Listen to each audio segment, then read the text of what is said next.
Welcome to Join the City True Stories Edition. I'm Lindsay Salyards, and you're about to see what God is doing in our city. Coming up, we'll hear about the multi-tiered sewing ministry from Trinity Lutheran Church. The Boko Haram have taken all those little girls. If they see the label on the dress, they feel that that little girl is under the protection of someone, and they tend to leave them alone. We just hope it's true. Sure.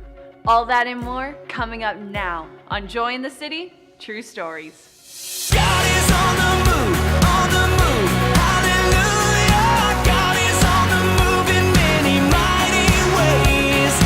God is on the move, on the move. Hallelujah. God is on the move today. We had an enjoyable Monday morning with several ladies from Trinity Lutheran Church as they collectively work on a variety of sewing projects as they do every Monday morning. Troy Ferguson is coming to tell you more about this touching ministry. I had the privilege to spend a few hours with Trinity Stitchers, a sewing outreach ministry of Trinity Lutheran Church. I sat down with Lois Gutschall and discussed this unique ministry and how it got started. Well, it started about 5 years ago when I happened to mention to my friend Barbara, did she think there was any interest in getting a group of ladies together to sew? And so we put a blurb in the bulletin and we started sewing. And we started out with about 6 people, and I think now we have at any given time between 10 and 15. And we've taken on a number of projects that are what we consider charity sew projects. What is that? What's that mean? Well, we started out by making weighted lap pads that are used for autistic children, and we've probably completed about 350 of them and given them to children who need them for motion control, and they've been very effective.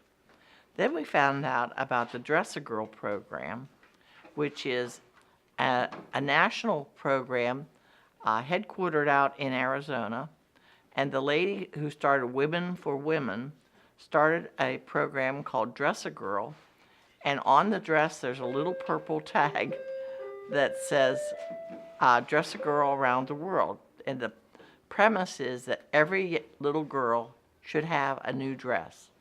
So we make a dress out of a donated or new t-shirt that's appropriate, put a skirt on them, put a pocket on them, and put a clean pair of underwear in every pocket. And they go all over the world. According to the website, they have distributed over 500,000 dresses in every country in the world. On each dress that's made, they have a purple tag that reads, Dress-A-Girl. Lois explains the purpose of this label. We have no first-hand knowledge, but according to the literature, the purple label that's on every dress will discourage a trafficker, say like in Africa where the Boko Haram have taken all those little girls. If they see the label on the dress, they feel that that little girl is under the protection of someone, and they tend to leave them alone. We just hope it's true. They began this ministry in 2011 and partnered with other organizations with a similar goal. With that understanding, I asked Lois if she has any idea of approximately how many dresses they have made since they started this process. Well, we distributed 100 to our state representative, and we don't know where those have gone. We sent 25 with Rich Mayer, and we hope to send another batch with him this month if possible.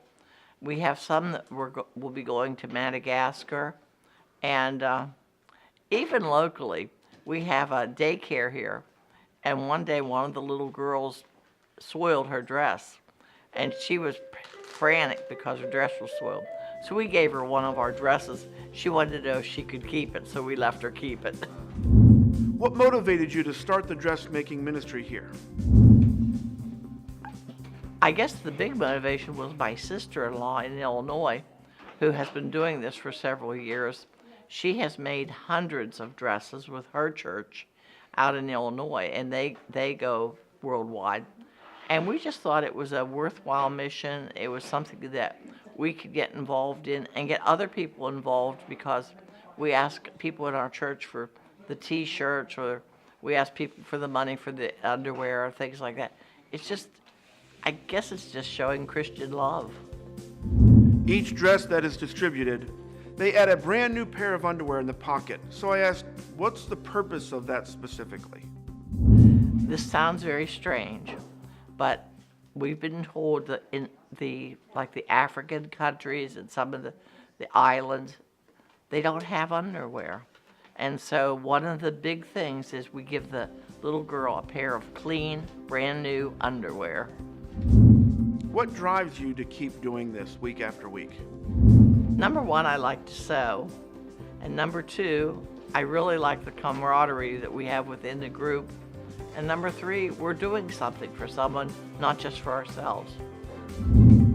I also sat down with Barb, another one of the group's leaders, and asked her why she's been part of this group since the beginning.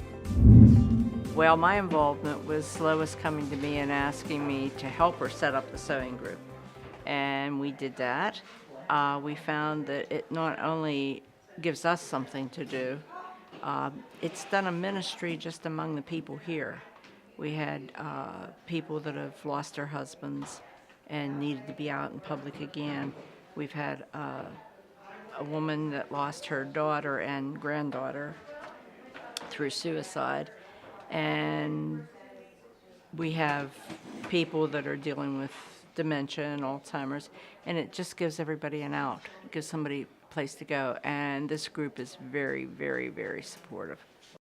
In my own personal life, I'm going through somebody with dementia, my husband, and it helps. It's my out day. It's my I call it my sane day. One of this group's most enjoyable events is their annual bazaar. Barb talks about this specific community event. Well, we have a bazaar every year too. This year it'll be in September. We decided to do it a little earlier so that people could get out and the weather wouldn't be bad. Usually it's in November. It gets people into the church. We also, when we do the bazaar, we do a luncheon-like type thing, like we sell hot dogs and things like that. And then a percentage of the money comes back into the church as funding for other projects here in the church.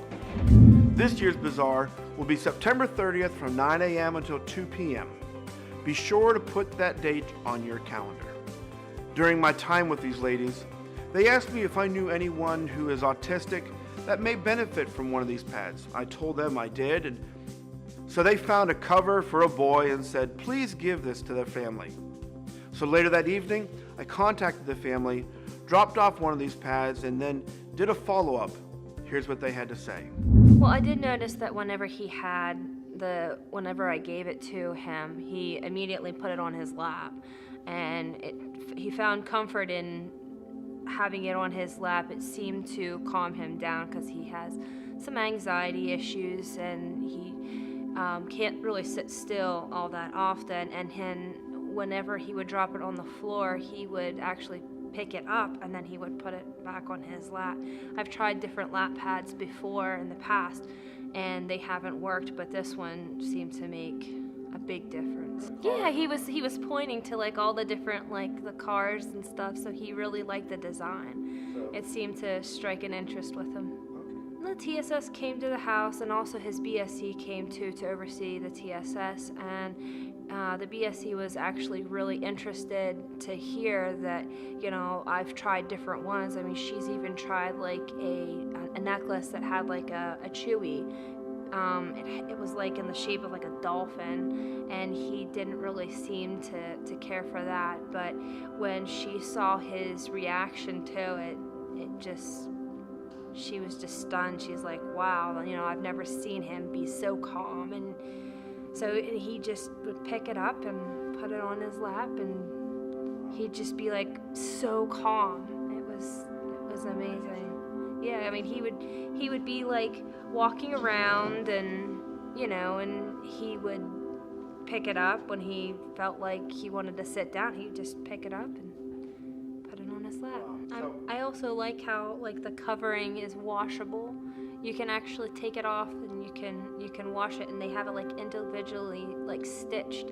Like there's different like squares, and it's different. It's different from any lap pad I've ever seen. So it's very nice.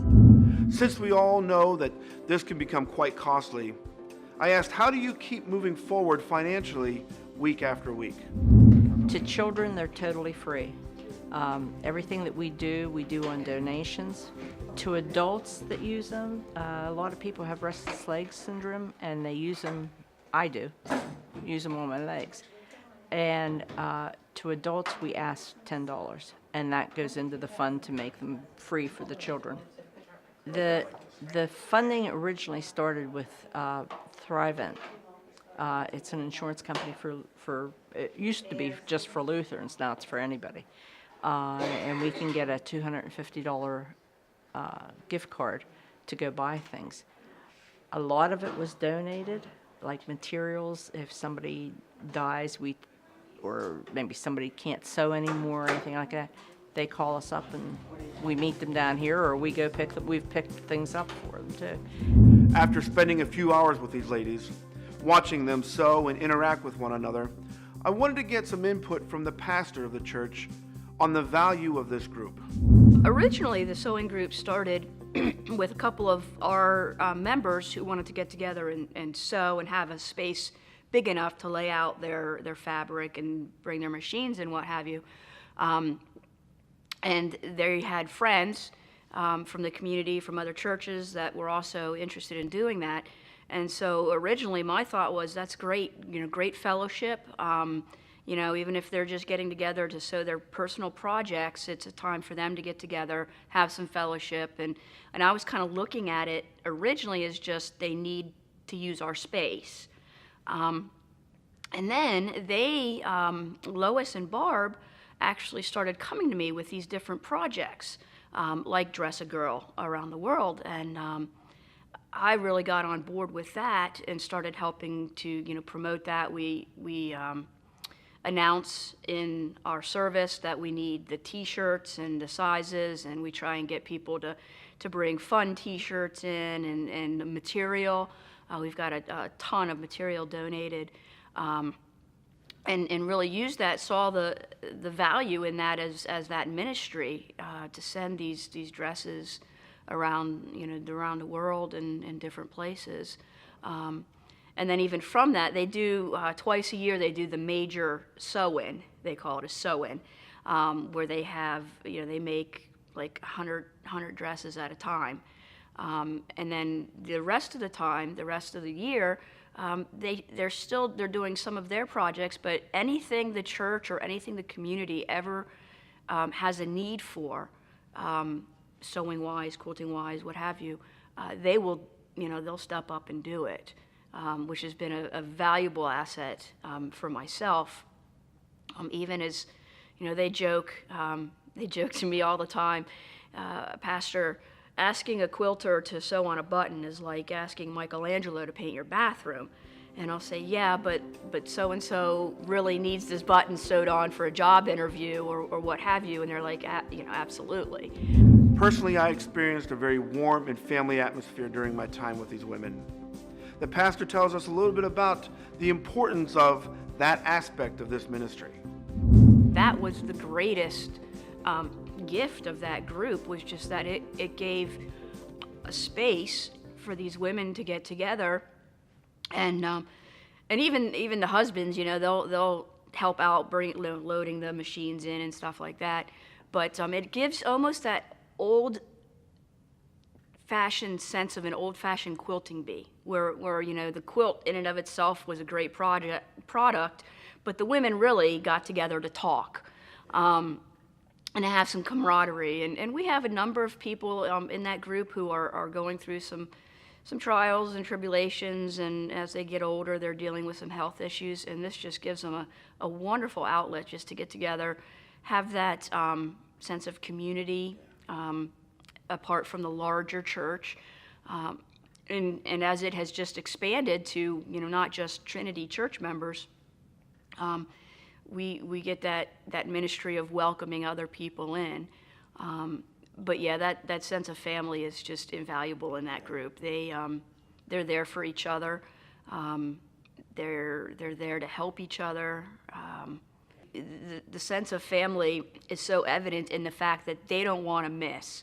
They don't want, if there's a snow day or something, it's oh man, I have to wait another week to see my friends and to get that support. Being kingdom and community minded is very important to this church and ministry. Pastor Eli talks about the inclusivity of this group. And, it takes every piece to, I think these days we tend to get so controlling or so possessive. This is a Trinity project, or this is a Lutheran project, or whatever. But to be able to connect, like I said, there's women from other churches in the community, just friends that come, and we acknowledge, hey, there were 20 women from these different churches that came to do this. And then with Pastor Rich taking them over, it's like we don't have to say, oh no, it's ours. We can get everyone involved, and whoever the niche is, that's great. Yeah, that's awesome. Let's do it. There's no sense of, and this is kind of the same with a family, there's no sense of we have to get the credit or anything like that. It's just kind of like the family needs to get together and provide, and they do it. When churches such as this are kingdom-minded and outreach-oriented, we like to help promote some of the activities, even if they aren't directly connected to a feature story. So let me tell you about Trinity Lutheran has a spring fling, which is basically like a block party every year. And I asked Pastor Eli to tell us a little bit about that event coming up this spring. Spring Fling, this will be our 10th year for Spring Fling. And that was just an idea that one of our council members had to extend that family atmosphere that we feel in the church into the community. And really to let the community know who we are and what we're about, and that Trinity is here. Trinity Lutheran is here. We're in your neighborhood. We care about our neighborhood. Let's just get together, an old-fashioned block party. So we have food, of course. That's the number one draw, is food. And everything is a quarter. So we tried to make it, very obviously accessible to people. You can bring your family of 5 and eat, for $5, and it's good food. It's all, homemade, pretty much food, sloppy joes, ham salad, hot dogs, pasta salad, potato salad, whatever, and then baked goods, which of course the congregation makes, so those are good. Everything's a quarter. And then we have games set up in the parking lot for the kids, a little putt-putt game, little plinko games, and the kids all get prizes. And then we have different other activities set up around the block. We have, last year Logan Township brought their Bearcat car in, which is their armored vehicle that they send out for when they have a need, which was really cool to see. We have the fire truck there. We have some entertainment for the adults, so when the kids are off playing, the adults can be having watch some entertainment. We have a Hands in Motion. They come and they sing and they do their sign language. We have a gospel singer that comes in and sings. The entertainment changes year to year. We usually have one of the clowns from the Jaffa comes and donates their time to kind of walk around and be silly and be a clown. One of the neat things about how Spring Fling has kind of broadened, it's really, we were looking at it as our ministry to the community, as a way that we can get the community together, but the community has really taught us that it is about those community connections. We can sometimes get caught up on, well, did we get any new members from this? And they asked me this just a couple weeks ago, Pastor, have we gotten any new members that have said, we came to Spring Fling and now we come to your church? And I said, no. And they're like, well, but that's okay. So that sense of, it is just about connecting with the community and connecting with, letting them know, because now they do know. If they have an issue, if they have a problem, if they have a spiritual need, if they have a physical need, that church, they were open, they were hospitable. I can go to them, and that's what it's all about. And the congregation's really on board with that now. Again, it doesn't have to be about us; it's about others, and just bringing that whole thing together. And a side note that has come out of it: now we have our neighborhood watches our church, so we don't have. We've had, since I've been there 9 years, we've had one instance of any type of vandalism. And that was they simply plucked the heads off of flowers. But, we have little trinkets that sit outside. We've got, things that could be stolen or graffitied, and we don't have that because I think the neighbors are kind of watching out for us. Even the kids know they can come and skateboard on our ramp, and we're not going to say anything. And then they kind of, someone gets out of control, they say, hey, look, we're lucky to have this. Let's not blow it. So it's kind of cool. Every time we do a story such as this, we always ask, what is something someone can do to support this ministry? We'll hear from several of them on how you can respond. Well, if you want to sew, bring your sewing machine and come on down. Anyone's welcome to sew with us, and we have a really good time. The biggest thing is just the material, and we have been very fortunate as the word has gotten out that when older people pass away, their family will be going through it. Oh, we found mom's boxes of material or thread or whatever, and they'll donate that to us. Specifically with the Dress a Girl. The T-shirts for the girls are great to have. We also have, when we're doing a project like the dresses or even the lap pads, we need people to cut material, and we can show them how to do that. You don't have to sew to come down. It's open to anybody. It does take some monetary efforts, the weighted pads especially for the autistic. We have to buy the beads and stuff to put in that, and so those are things that can't actually be donated, that we need the monetary funds. Financially, we could always use the money to buy the underwear, or if you have fabric that needs to be donated, we'll use cotton fabric or T-shirts. The T-shirts cannot have anything that's political or one of the American holidays or something. They have to be pretty much generic. But we like to decorate them, and you've seen some of the dresses. So we meet at the church every Monday from 10 o'clock till 2 o'clock, except for holidays. And we try to fit in a charity so that we do either blankets for Precious Life or weighted pads for autism or our dresses. We try to do them at least every other month. And we also involve other churches. If we have a sew-in for the dresses, we'll invite other sewing groups that are around the area, and the ladies come down and sew with us. Or we'll go out to, we have a sewing machine shop out in New Enterprise called Zimmerman's, and they're Mennonites. And we'll go out there and sew, and they've been very helpful, letting us use their machines. And we'll get a group of Mennonite ladies to sew with us. And everybody's welcome. Now we're going to take a brief break. And when we come back, we're going to talk to Pastor Rich Mayer, the pastor the ladies referred to, who take these dresses to several parts of Africa. We'll be right back. Thank you for taking this time to watch Joy in the City. As our program continues to move forward in 2017, we want to ask you, our viewers, to help in a few ways. First of all, continue to watch and encourage others to do the same. This is still the most effective form of advertising available today.